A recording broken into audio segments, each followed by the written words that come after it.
O princípio da isonomia assegura o tratamento igualmente aos iguais e desigualmente aos desiguais.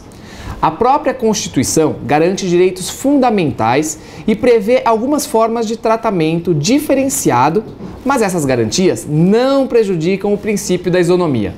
O princípio da inafastabilidade é uma garantia que forma uma das bases do Estado democrático de direito.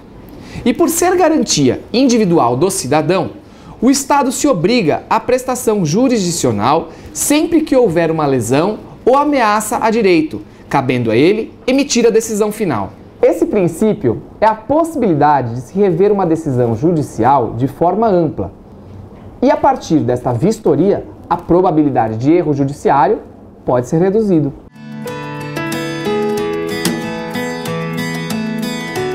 A coisa julgada formal é a impossibilidade de modificação da sentença no mesmo processo, como consequência da preclusão dos recursos. Depois de formada a coisa julgada, o juiz não pode mudar sua decisão, mesmo que esteja convencido do contrário. Coisa julgada material é a impossibilidade de modificação da sentença naquele mesmo processo ou em qualquer outro, mas deve estar atento se a matéria em análise cumpriu todos os trâmites procedimentais que permitem ao judiciário decidir a questão em definitivo. Eu errei, né? Dei uma engasgada, volta lá. Coisa julgada material é a impossibilidade de modificação da sentença naquele mesmo processo ou em qualquer outro, mas deve estar atento se a matéria em análise cumpriu todos os trâmites procedimentais que permitem ao judiciário decidir a questão em definitivo. E depois de formada a coisa julgada, nenhum juiz poderá concluir de forma diversa, independente do motivo. A adequação se refere à via processual eleita, ou seja, se a parte possui título executivo, ela deve se valer desta via para obter o valor a que possui por direito. E caso se baseie em uma ação de conhecimento, terá sua pretensão extinta sem julgamento do mérito.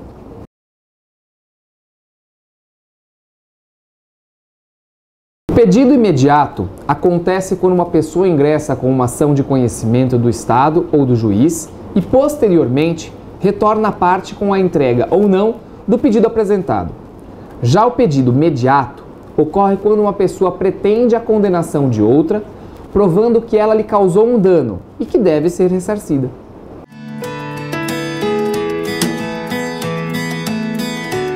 Uma competência absoluta é apta a gerar nulidade processual, pois reveste de ordem pública, podendo ser declarada mediante requerimento ou através de ofício pelo juiz. Já a competência relativa deve ser argumentada no momento oportuno sob pena de preclusão, uma vez que não se pode declarar em ofício.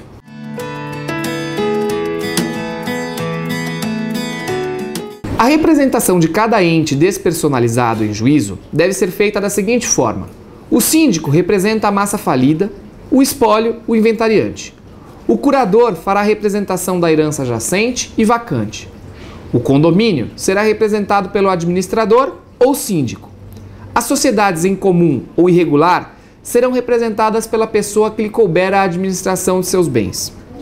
As pessoas jurídicas estrangeiras serão representadas através de gerente, representante ou administrador de sua filial. E, por fim, o nascituro, que deve ser representado por seus pais.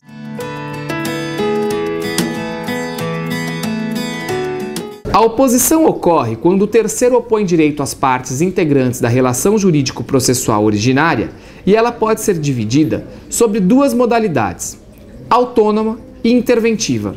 A nomeação à autoria ocorre quando alguém é acionado judicialmente por algo que detém, porém que não lhe pertence. Ocorrendo isto, o réu deverá informar ao juiz o nome do real proprietário da coisa litigiosa.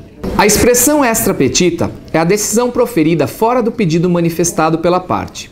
A ultra petita é a decisão proferida além do pedido da parte. E a citra petita é a decisão que não examina tudo o que foi pedido pela parte, ou seja, é a decisão incompleta.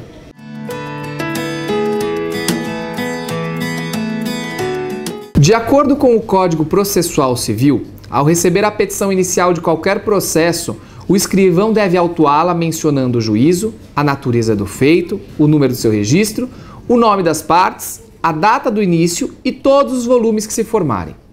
É dever do escrivão numerar e rubricar todas as folhas dos autos, procedendo da mesma forma quanto as suplementares. Todos os atos processuais devem ser praticados observando os prazos previstos em lei. Quando não houver previsão, o juiz é quem deve determinar os prazos, levando em conta a complexidade da causa. O prazo processual estabelecido por lei ou determinado pelo juiz é contínuo e não se interrompe nos feriados. Caso o prazo estabelecido caia em feriado, será considerado o primeiro dia útil seguinte. Lembrando que é permitido reduzir ou prorrogar o prazo para ganhar mais tempo, desde que o prazo ainda não tenha vencido.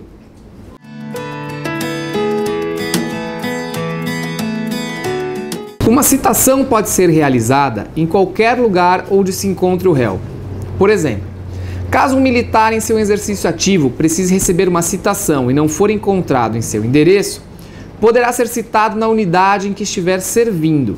O artigo 231 até o 233 do Código de Processo Civil diz que a citação por edital deve ser feita quando o réu ou o lugar forem desconhecidos, incertos e em casos expressos em lei. E o réu só poderá ser citado por edital quando a fixação do edital na sede do juízo for certificada pelo escrivão, a publicação do edital deverá ser feita no prazo máximo de 15 dias, uma vez no órgão oficial e pelo menos 2 vezes em jornal local, onde houver. O juiz deve determinar um prazo entre 20 e 60 dias, correndo da data da primeira publicação, e advertência caso não seja contestada a ação e presumir como verdadeiros os fatos articulados pelo autor, desde que o litígio verse sobre direitos disponíveis.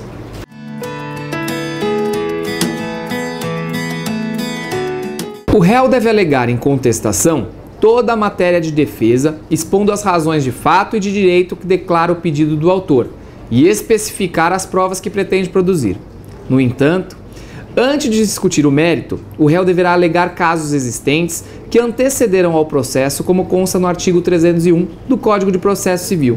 Revelia nada mais é do que a omissão da parte na sua defesa em um determinado processo. Se o réu não contestar a ação, os fatos alegados pelo autor serão considerados verdadeiros, a não ser em alguns casos quando houver pluralidade de réus e um deles contestar a ação, ou se o litígio versar sobre direitos indisponíveis, ou até mesmo se a petição inicial não estiver acompanhada do instrumento público que a lei considere indispensável à prova do ato.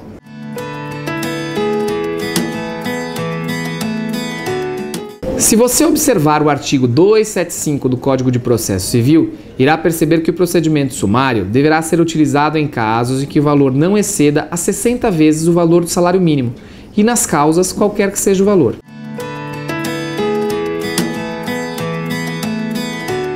A sentença é um ato praticado pelo juiz que coloca fim ao processo de primeira instância e que deve seguir algumas exigências como o relatório, que conterá o nome das partes, no pedido, na resposta do réu e nas principais ocorrências do processo.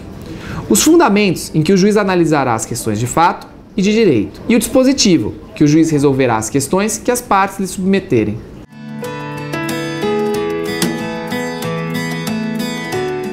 Os requisitos admitidos são a legitimidade, o interesse recursal, a regularidade formal, a tempestividade e o preparo. A apelação é o recurso interposto contra a sentença proferida por juiz de primeiro grau que encerra o processo com ou sem a solução de mérito.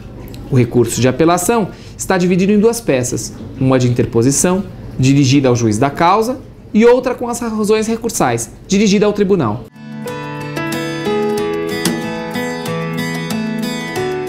Julgando procedente a ação, o tribunal rescindirá e proferirá a sentença. E, se for o caso, poderá pedir novo julgamento, determinando assim a restituição do depósito.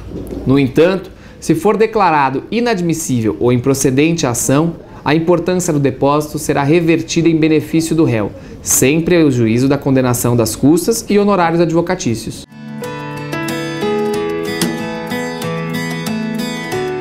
A obrigação certa indica o que é devido. A líquida indica quanto é devido e identifica o valor ou a quantidade de bens que devem ser entregues para a satisfação da dívida. Já a obrigação exigível é aquela que esteja vencida, ou, em se tratando de obrigação condicional, aquela em que a condição ou termo já tenha se verificado.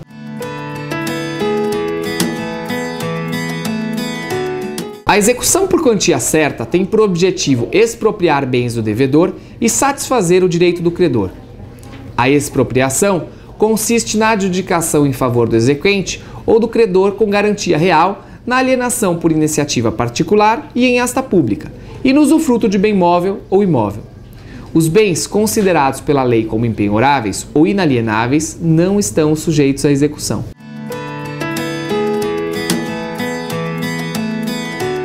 A petição inicial em que o requerente pleitear deverá indicar a autoridade judiciária a que for dirigida, o nome, estado civil, profissão, residência do requerente e do requerido, a lide e seu fundamento, a exposição sumária do direito ameaçado e também o receio da lesão e as provas que serão produzidas. Por expressa disposição legal, não podem ser partes no procedimento o incapaz, o preso, as pessoas jurídicas de direito público, as empresas públicas da União, a massa falida e o insolvente civil.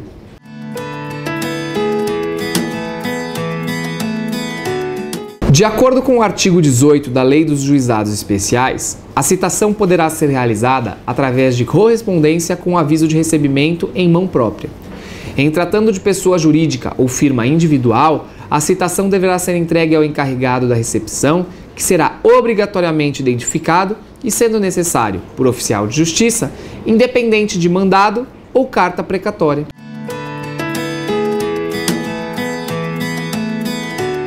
Não obtida a conciliação, as partes poderão optar de comum acordo pelo juízo arbitral na forma prevista na Lei dos Juizados Especiais. O juízo arbitral considera-se instaurado independentemente de termo de compromisso com a escolha do árbitro pelas partes. O acesso ao juizado especial não depende de pagamento de custas, taxas ou despesas, mas havendo recurso, caberá ao recorrente despesas processuais, inclusive aquelas dispensadas em primeiro grau de jurisdição, ressalvo quando estiver sob assistência judiciária gratuita.